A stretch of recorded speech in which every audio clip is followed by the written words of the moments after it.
Greetings, aviation enthusiasts! Today we embark on an exhilarating journey as we delve into the captivating tale of the Iran Air Airbus A300. Before we witness one of the flight footage, let's acquaint ourselves with the remarkable features of the aircraft.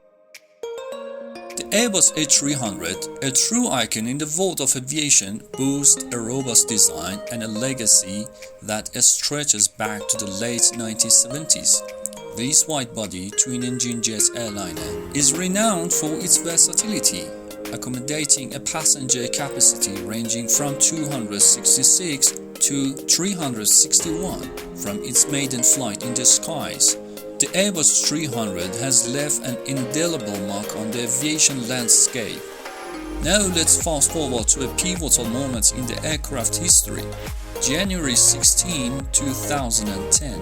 At the Stockholm Arlanda airport, A300 faced a tense situation, veering off the runway. Miraculously, the skilled crew and the robust design ensured the safety of all on board.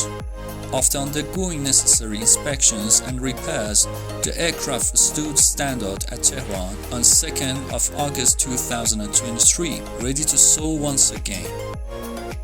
And now, dear viewer, let's see one of the flight footage. This flight is in the historic city of Hamedan in Iran, with its ICAO code HDM, with QFE 5,763 feet, set to the touchdown to the vibrant city of Jeddah, Saudi Arabia during Hajj period for Muslims. Identified by its airport code JED.